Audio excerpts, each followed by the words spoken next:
A black woman, Lena, was kicked out of the priority line over a fake ticket. What she does next shocks the entire airline. Have you ever been judged unfairly just because of how you look?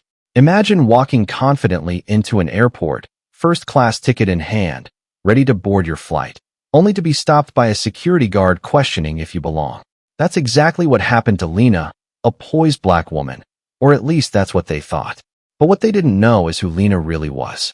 Behind her calm demeanor and elegant appearance was a secret that would leave the entire airport speechless. Stay tuned to hear this shocking story of justice, transformation, and karma. And before we dive in, don't forget to hit that subscribe button and turn on notifications so you don't miss more stories like this one. The bustling energy of the airport terminal was like a symphony of movement. Rollers of suitcases clicking against the tile floor, the muffled chatter of travelers blending with overhead announcements, and the occasional cry of a restless child. Lena Jones adjusted her leather tote on her shoulder and stepped into the priority boarding line, her expression calm and purposeful.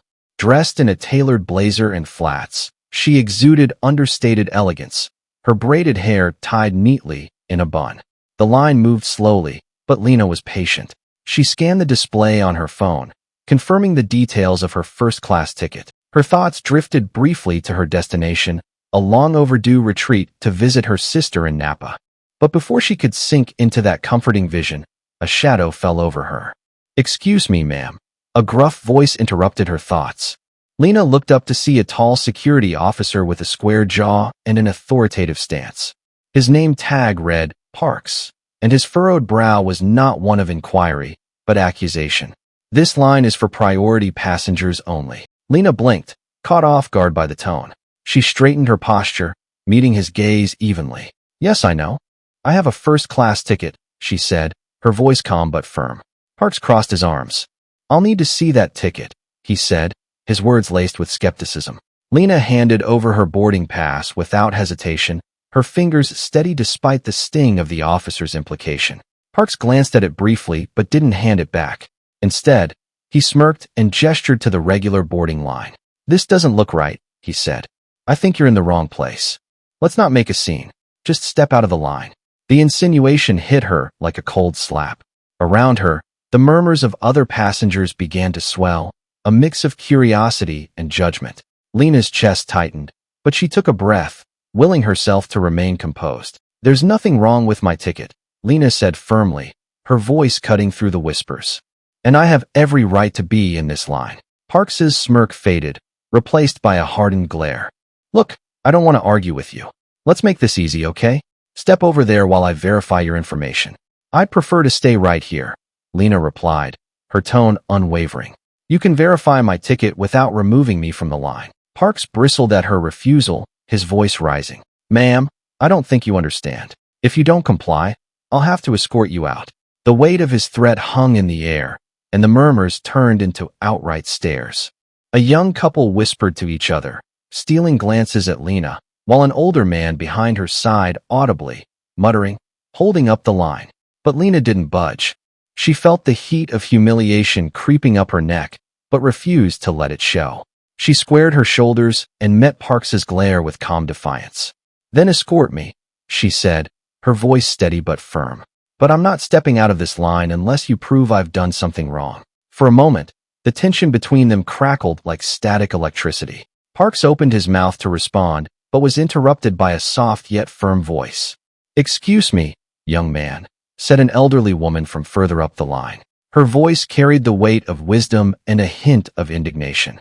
She stepped forward, her kind eyes locking onto Parks. "This woman has shown you her ticket. What exactly is the problem here?" Parks stiffened, clearly caught off guard by the intervention. "Ma'am, I'm just doing my job." "Your job," the woman interrupted, her voice gaining strength, "is to assist passengers, not to harass them. Now, unless you can provide a valid reason for this treatment, I suggest you let this lady remain where she is." The whispers in the crowd shifted, and a few heads nodded in agreement. Lena felt a surge of gratitude toward the elderly woman, but the humiliation still lingered, her dignity bruised by the spectacle. Parks hesitated, his authority suddenly challenged. Before he could decide his next move, the boarding gate supervisor arrived, summoned by the growing commotion. The supervisor, A man in his mid-30s with an air of irritation glanced at Lena and then at Parks. "What's going on here?" he demanded. Parks was quick to respond. "This passenger claims to have a priority ticket, but I'm not convinced it's legitimate." The supervisor raised an eyebrow and looked at Lena. "Ma'am, if you could please step aside, we can sort this out quickly." The words hit her like a second blow, and Lena realized this was more than a misunderstanding. It was a judgment, one made without knowing anything about her but the color of her skin. With an exhale, she stepped out of the line, her movements deliberate and controlled. "Sort it out then," she said, handing her ticket to the supervisor. "But make it quick. I have a flight to catch." As the supervisor examined the ticket, Parks smirked triumphantly. The passengers returned their attention to their phones and luggage, the drama fading into background noise, for them at least. For Lena, it was a moment that would linger, a reminder that dignity could be challenged even in the most mundane settings. Lena stood tall, her thoughts steady, as she waited for the inevitable vindication. What Parks and the supervisor didn't know, what none of them could have guessed, was that this small act of prejudice was about to cost them more than they could imagine. The terminal lights seemed harsher now, casting a clinical glare on the unfolding scene. Lena stood apart from the priority line, her polished demeanor masking a simmering frustration. She watched as the supervisor, Mr. Boyle, scrutinized her ticket, his brow furrowed as if deciphering a complex code. The longer he stared, the more the humiliation crept under her skin, wrapping around her like a cold chain. Around her, the passengers moved on with their own lives. The whispers had died down, but the glances hadn't. Some pretended not to stare. Others made no effort to hide their disdain. Lena could feel their judgment pressing down on her, the unspoken assumptions burning hotter than Parks's earlier accusation. "This is taking longer than it should," Lena said, her voice calm but edged with irritation. "Is there an issue with my ticket, Mr. Boyle?" The supervisor didn't meet her eyes, instead flipping the ticket over as though a hidden message might explain why this woman, was in first class. "It's not the ticket itself," he said, his tone dismissive. "It's just that unusual." "Unusual?" Lena echoed, her brows arching. "First-class passengers are unusual now?" Boyle hesitated, glancing toward Parks for support. The officer smirked, crossing his arms as though enjoying the spectacle he had created. "We're just being thorough," Boyle said finally, though his voice lacked conviction. "You understand." "I understand you're wasting my time," Lena said sharply. "And I understand you're making assumptions about me that have nothing to do with that piece of paper in your hand." Her words hung in the air, sharp and unyielding. For a moment, Boyle looked uncomfortable, his eyes flickering with something like guilt, but Parks stepped forward, his presence cutting through the tension. "Look, lady," Parks said, his voice tinged with condescension, "you're the one making this difficult. We're trying to do our job, and you're the one slowing everything down." Lena's gaze snapped to him, her composure cracking just slightly. "Your job," she said, her voice low, "I see, is to enforce the rules fairly and treat passengers with respect. You've done neither." The nearby passengers began to stir again, the tension drawing their attention back to the scene. One man in the regular line muttered, "This is ridiculous. Just let her through or move on." But Parks wasn't done. "Maybe if you just enough." The voice wasn't loud, but it was firm and carried an authority that silenced the room. The elderly woman who had spoken earlier stepped forward again, her cane tapping sharply against the tile floor. "This young woman has shown you her ticket," the woman said, her voice calm but resolute. "You have no reason to keep her here. Either let her board or explain why you're treating her like this." Boyle looked flustered, clearly unused to being challenged. Parks, however, scowled, his jaw tightening as he muttered something under his breath. The elderly woman turned to Lena, her kind eyes softening. "Don't let them rattle you, dear," she said quietly. "Some people see dignity and mistake it for defiance." Lena managed a small smile, the woman's words grounding her in the midst of the chaos. "Thank you," she said softly. But the sting of the situation remained. Before anything more could be said, a new figure entered the scene. A man in a tailored suit, with salt and pepper hair and a commanding presence, strode toward them. His badge identified him as Mr. Shaw, Regional Director. His expression was unreadable, but his eyes swept over the situation with sharp precision. "What's going on here?" Shaw asked, his voice steady but laced with authority. Boyle was the first to respond, though his confidence wavered under Shaw's gaze. There was a discrepancy with this passenger's ticket, sir. We were just verifying, let me see it. Shaw held out his hand, and Boyle hurriedly passed him the ticket. Shaw glanced at it briefly, his brow furrowing for a fraction of a second before his face cleared. Miss Jones, Shaw said, his tone shifting to one of professional warmth. I apologize for the inconvenience. Please allow me to escort you to the boarding gate personally. The air seemed to shift as Shaw turned to Parks and Boyle, his expression hardening. I'd like a word with both of you once this flight boards, he said, his voice low but firm. Immediately, Boyle paled, and Parks's smirk vanished, replaced by a tight-lipped grimace. Shaw turned back to Lena, extending a hand. Shall we? Lena hesitated for a moment, then nodded, her expression composed but unreadable. As Shaw led her toward the priority gate, the murmurs behind her rose again, but this time they carried a different tone: confusion, embarrassment, even a hint of admiration. Parks and Boyle stood frozen, their earlier bravado evaporating under the weight of Shaw's words. And as Lena walked away, the echoes of their prejudice lingered, but the power they wielded over her had crumbled, leaving them to face the consequences of their actions. For Lena, the vindication was a small victory, but as she prepared to board, she knew this was far from over. This wasn't just about a ticket or a line. This was about something much bigger, and she intended to ensure it would never happen again. Lena followed Mr. Shaw through the narrow corridor leading to the priority boarding gate, the low hum of airport chatter fading into the background. Her steps were measured, each one deliberate, as she forced herself to maintain her composure. Inside, her emotions churned, a potent mix of anger, humiliation, and a simmering determination to address the injustice she had just endured. Shaw, walking a step ahead, glanced over his shoulder. His expression had softened from the clipped professionalism he had shown Boyle and Parks. Miss Jones, again, I deeply regret the treatment you received, he began, his voice tinged with sincerity. I can assure you that this is not reflective of our company's values. Lena stopped in her tracks, forcing Shaw to pause and turn to face her. She fixed him with a steady gaze, her voice calm, but carrying an undercurrent of steel. Mr. Shaw, I've heard those words before. This is not reflective of our values. Yet somehow, these situations keep happening. Shaw hesitated, his practiced professionalism faltering under her scrutiny.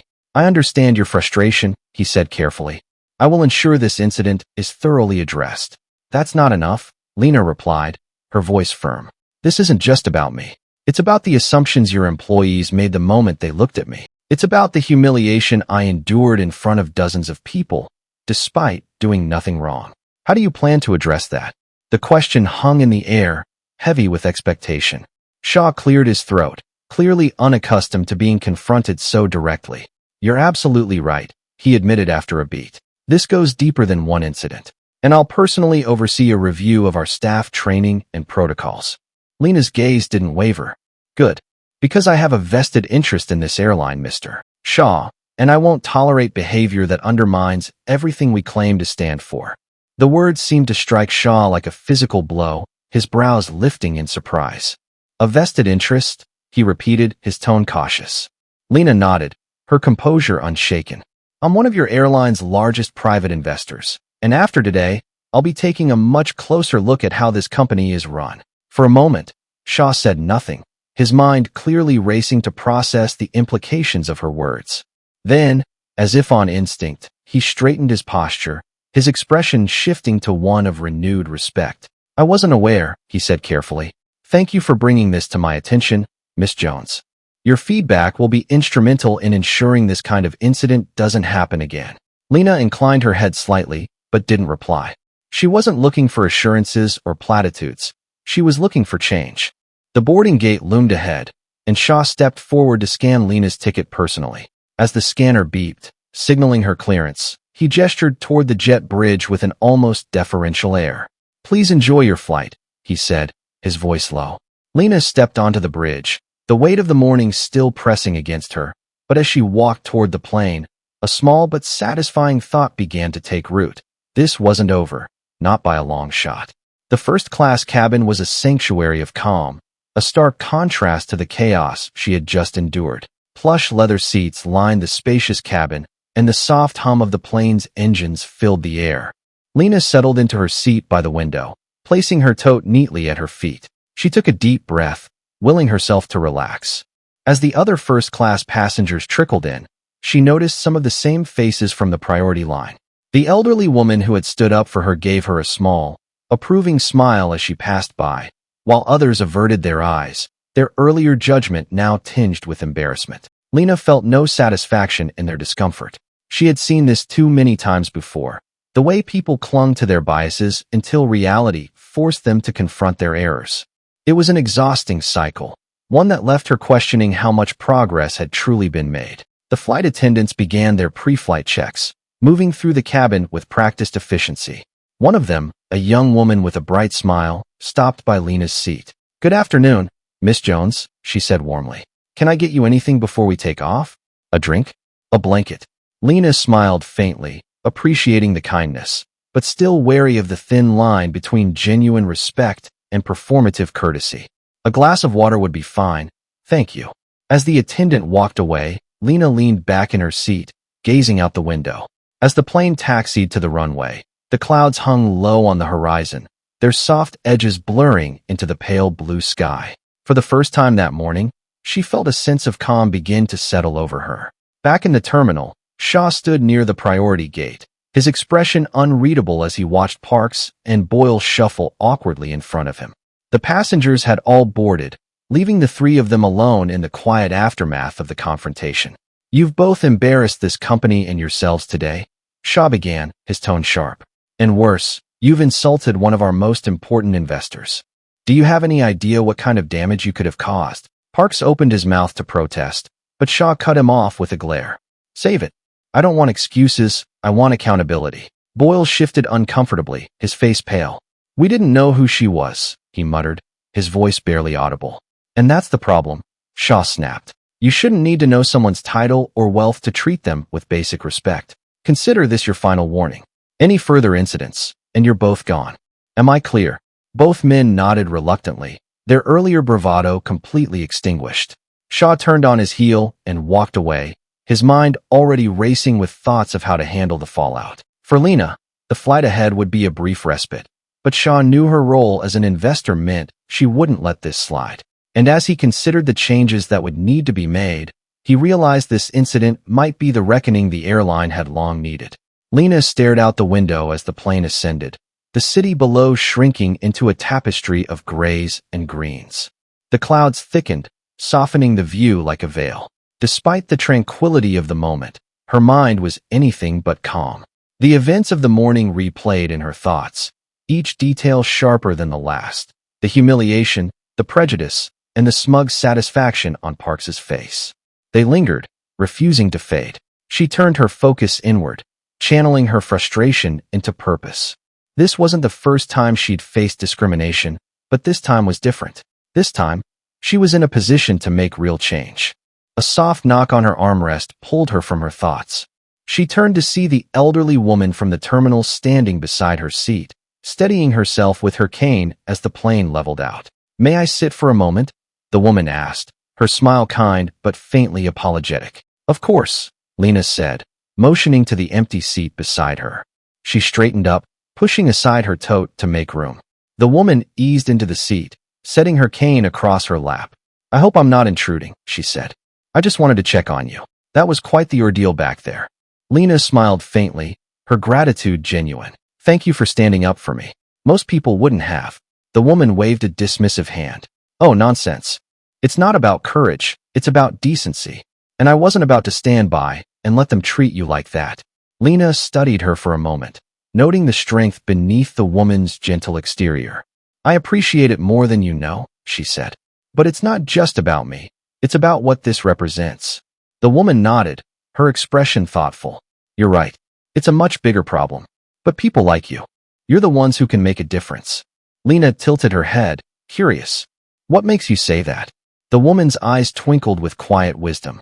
"Because I've been watching people like you my whole life. Strong, determined, unwilling to accept the status quo. You carry the weight of change on your shoulders, even when you shouldn't have to. And the world is better for it." The words struck a chord in Lena, filling her with both pride and resolve. "Thank you," she said softly. "I needed to hear that today." The woman patted Lena's hand, her smile warm. "Don't let them dim your light, dear. You're meant to shine." With that, the woman rose, steadying herself with her cane before returning to her seat. Lena watched her go, a renewed sense of purpose settling over her like armor. As the plane cruised at altitude, Lena pulled out her tablet, her fingers dancing across the screen as she began drafting an email to the airline's board of directors. She outlined the morning's events in meticulous detail, describing not only the humiliation she endured, but also the systemic flaws that allowed such behavior to persist. Her words were sharp but measured, demanding immediate action. A comprehensive review of staff training, stricter enforcement of anti-discrimination policies, and a direct apology from the involved parties. She ended the email with a warning that her continued investment in the airline would depend on their response. Satisfied, she hit send and leaned back in her seat. The wheels were already turning, and she intended to ensure they didn't stop. The flight landed smoothly, and as Lena disembarked, she was met by Shaw, who had traveled on the same flight but stayed in the economy cabin. His face was composed, but there was a hint of unease in his eyes. "Miss Jones," he greeted her, his tone measured. "I wanted to ensure you were met with the respect you deserve upon landing." Lena raised an eyebrow, her expression calm but skeptical. "A nice gesture," she said evenly. "But respect shouldn't start at the gate. It should start at the core of your company." Shaw nodded, his posture slightly stiff. "I completely agree, and I've already begun addressing the situation with my team. I've also notified the board of your concerns." "Good," Lena replied, her tone firm. "Because this isn't just about an apology or a suspension. This is about systemic change, and as an investor, I'll be watching closely." Shaw hesitated, then inclined his head. "Understood. You have my word that we will take this seriously." With a curt nod, Lena stepped past him, her stride purposeful. As she entered the terminal, the air felt fresher, freer, as though she had left the weight of the morning behind. But in her heart, she knew the work was just beginning. In the days that followed, Lena's email to the board sparked a flurry of activity. Policies were reviewed, training sessions were scheduled, and internal investigations began. Parks and Boyle faced disciplinary action, their arrogance replaced with a quiet dread as they realized the gravity of their actions. For Lena, the incident became a catalyst. She used her position to advocate for greater inclusivity and accountability within the airline, her voice echoing in boardrooms and executive meetings. Each step was a victory, a small but significant move toward a world where dignity was not a privilege, but a right. As she watched the changes unfold, Lena felt a quiet satisfaction. The scars of the morning remained, but they had transformed into something stronger, a resolve to keep pushing, to keep fighting, until moments like these were nothing more than a distant memory. And as she prepared for her next flight, her priority ticket in hand, she knew that the story wasn't just about her. It was about everyone who had ever been told they didn't belong, and proving, once and for all, that they did. A week after the incident, Lena stood in her home office, her desk strewn with documents and reports. The email from the airline's board of directors lay open on her tablet, the words a mixture of corporate apology and assurances of forthcoming changes. It was a step forward, but Lena wasn't ready to celebrate. Apologies were easy, real change required persistence. She sipped her tea, her gaze drifting to the framed photographs on the wall. Her parents, their expressions proud and unyielding, their legacy a constant reminder of the resilience she carried. They had taught her that silence was complicity, and she had no intention of being silent now. Lena tapped her tablet, pulling up the draft of her next move, a formal proposal for the airline to implement comprehensive diversity and sensitivity training. But this wasn't just another policy suggestion. It was a detailed, strategic plan backed by data and evidence of its necessity. She had spent days researching, consulting with experts, and refining every word. Her phone buzzed, interrupting her thoughts. She glanced at the screen and saw Shaw's name. A part of her considered letting it ring out, but she answered with a measured tone. "Mr. Shaw." "Miss Jones," Shaw replied, his voice polite but cautious. "I hope this isn't a bad time. I wanted to give you an update on the steps we're taking." Lena set her tea down and leaned back in her chair. "Go on." Shaw outlined the actions the airline had taken since their last conversation. Parks had been suspended pending further investigation, and Boyle had been reassigned to a role away from passenger-facing duties.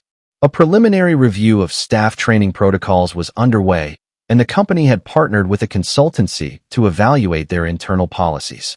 We're also considering implementing mandatory diversity training, Shaw added, his tone careful. It's still in the early stages, but I thought you'd want to know. Lena listened in silence, her expression unreadable. When Shaw finished, she spoke with deliberate clarity. That's a start, Mr. Shaw, but it's not enough. These measures can't be surface-level fixes. They need to address the root of the problem. We're committed to making this right, Shaw said, his voice firm. And we'd like your input to ensure we're heading in the right direction. Lena's lips curved into a faint smile. You'll have it, she said. But be prepared for accountability. Change isn't comfortable, and it won't happen overnight. Shaw sighed, a note of relief in his voice. Understood. Thank you, Miss Jones. We'll be in touch. As the call ended, Lena felt a flicker of hope. Shaw's willingness to involve her was a positive sign, but she remained cautious. Words were easy, action was harder. A few days later, Lena attended her first meeting with the airline's leadership team. The boardroom was a stark contrast to the chaotic terminal she had endured, a sleek, modern space with floor-to-ceiling windows overlooking the city. Executives shuffled papers and adjusted their ties, their unease palpable as Lena took her seat at the head of the table. The meeting began with formalities, but Lena quickly steered the conversation to the heart of the matter. She presented her proposal with precision, outlining the systemic issues she had identified and the steps needed to address them. Your staff isn't just poorly trained, she said, her voice steady but firm. They're operating within a culture that tolerates bias. Training alone won't fix that. You need to change the culture. Her words were met with a mix of nods and furrowed brows. One executive, a middle-aged man with a skeptical air, leaned forward. Miss Jones, we appreciate your input, but change on this scale takes time. We have to consider the cost. Lena interrupted, her eyes narrowing. Do you know what your inaction has already cost? Not just in lawsuits or bad press, but in trust? The passengers who've experienced this kind of treatment won't come back, and neither will their families or friends. The room fell silent, her words striking a chord. Shaw cleared his throat, stepping in to redirect the conversation. Miss Jones is right, he said. This is about more than policies. It's about rebuilding trust. Lena met his gaze, appreciating his support, but knowing it wasn't enough. You need to go further, she said. Empower your employees to speak up against discrimination. Reward accountability. Make it clear that bias has no place here. After the meeting, one of the executives approached Lena, a woman in her early 40s with a no-nonsense demeanor. Miss Jones, she said, extending a hand. I'm Elise Meyer, VP of Operations. I wanted to thank you for speaking so candidly. It's long overdue. Lena shook her hand, intrigued by her sincerity. Thank you, Miss Meyer. It's good to know there are allies in the room. Elise smiled faintly. Call me Elise. And if you ever need support navigating this process, you've got it. Change doesn't come easy in places like this, but it's worth fighting for. Lena nodded, feeling a spark of camaraderie. I'll hold you to that. As Lena left the building, she felt a sense of accomplishment, tempered by the knowledge that the fight was far from over. The meeting was a small step, but it was a step nonetheless. Change wouldn't come overnight, but it would come. She would make sure of it. That evening, as she sat in her living room, reviewing the day's events, her phone buzzed with a message from Shaw. Thank you for today. We're making progress, and it's thanks to you. Lena allowed herself a small smile. Progress was a start, but the real victory would be when no one else had to endure what she did. Until then, she would keep pushing, keep fighting, and keep shining her light in the face of darkness. The days following the boardroom meeting were a whirlwind of activity for Lena. Her calendar filled with strategy sessions, calls with diversity consultants, and conversations with airline employees eager to share their experiences. Each interaction confirmed what she already knew. Change wasn't just necessary, it was urgent. Still, amidst the flurry of meetings, there were moments of quiet doubt. The scale of what she had undertaken was daunting. Could she, one person, shift the culture of a corporation this entrenched? But every time the doubts crept in, Lena returned to her core belief. The only failure was in not trying. One crisp morning, as Lena prepared for yet another meeting, a memory surfaced, unbidden but vivid. She was 9 years old, standing with her father in front of their aging sedan. The car had broken down, and they were stranded on the side of the road. A police officer had stopped, but instead of helping, he questioned why they were there and whether they had stolen the car. Her father's voice echoed in her mind, calm but firm, as he defended their right to simply exist. "Always stand tall," he had told her afterward. "Don't let anyone make you feel small." The memory anchored her, reminding her why she fought so fiercely for dignity and respect, not just for herself, but for everyone who had ever been made to feel small. During a follow-up meeting with Shaw and a few key executives, Lena noticed a subtle but promising shift in tone. The room, once filled with defensiveness and skepticism, now hummed with a tentative willingness to listen. "We've begun implementing your recommendations," Shaw said, his voice tinged with optimism. "Our first round of staff training will begin next month, focusing on unconscious bias and conflict resolution." "That's a good start," Lena replied, her tone measured. "But it's just that, a start. Training won't matter if your leadership doesn't model the behavior you're teaching." Elise Meyer, the VP of Operations, nodded in agreement. "She's right. Leadership sets the tone. If we're not fully committed, the staff won't be either." The room fell silent as Shaw absorbed their words. Finally, he leaned forward, his expression resolute. "Then let's start at the top. Miss Jones, I'd like you to lead a workshop for our senior executives." The request caught Lena off guard. Leading a workshop wasn't part of her initial plan, but the opportunity to address the airline's decision-makers directly was too important to pass up. "I'll do it," she said after a brief pause. "But it won't be a lecture. It will be a conversation.